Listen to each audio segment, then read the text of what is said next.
Well, howdy there, Internet people. It's Bo again. So today we're going to kind of recap something we went over almost 1 year ago to the day. We're going to talk about how to stay warm in the event of a power outage in extreme cold. Okay, so even if you heard this last year, it's always good to hear stuff like this again so it stays fresh in your mind. First part to remember: dress in layers. Second part, it's easier to heat a small area than it is a large area. Stands to reason, right? That's simple, but people tend to forget that. So it would be wise to designate a room, preferably away from exterior doors and windows. And that's going to be the room that you're going to try to keep warm. Inside that room, set up a tent. And then cover that tent with blankets, tarps, towels, bathroom mats. It doesn't matter. You're just trying to create extra layers of insulation. You put as much on it as the tent will hold.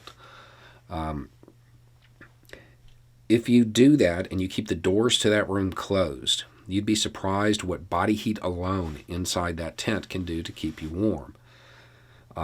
And if body heat isn't enough, you can always just have a single candle. Could do a lot of good. Be careful with fire. Now, if you don't have a tent, a quick workaround to that is to take your dining room table and move it into that room.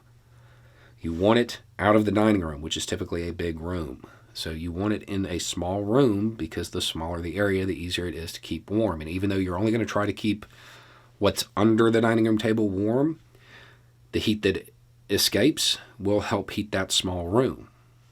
Okay, so and over time it has a cumulative effect. So you take your dining room table in there and you turn that into a tent. Blankets, everything that we just said before. Along the sides, just pack up clothes, dirty clothes, it doesn't matter. You're just trying to create insulation. Body heat alone will do a lot in that situation.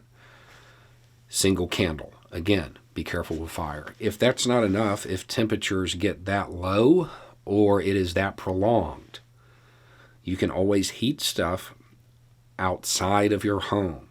Do not build a fire in your home. I feel like I shouldn't have to say this, but last year in Texas, we needed to say that. Don't build a fire in your home. Don't burn pressure-treated wood. There's a whole bunch of stuff. Be safe. Use common sense when you're doing this. So you build a fire outside your home and you heat stuff up and bring it in to the area you're trying to keep warm. What can you heat up? You can heat up rocks. You can heat up rocks. Now be aware, rocks can sometimes explode under heat.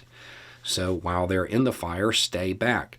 When you dig them out with a pitchfork or tongs, whatever it is you're going to use, and put them in a pot, make sure that you cover up that pot with something, because it would be horrible to be walking inside and have one pop and a flaming piece of rock hit you in the face. That's going to make this whole thing worse. So that's one thing. If you don't have rocks, you can heat up smaller pots. Anything that will hold heat. You can heat it up, put it in the pot, bring it inside. And you can keep several batches of stuff going all at once. Make sure that the room you designate is big enough for everybody to be in. You don't want to pick a bathroom if there's 8 people. Small is good, but also make sure it's comfortable enough for everybody. When it comes to dressing in layers and piling on clothes, that's good. Just make sure that you don't hit the point where you start to sweat because you have so much on, because that moisture on your skin is going to get real cold real quick. And then stay hydrated. Be mindful of everything else that you need. Don't forget to take your meds. Make sure you can check on your neighbors if you have people around you that may not be capable of helping themselves.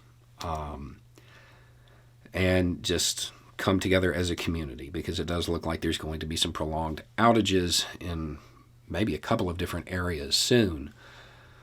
And if not, it's information to file away for later.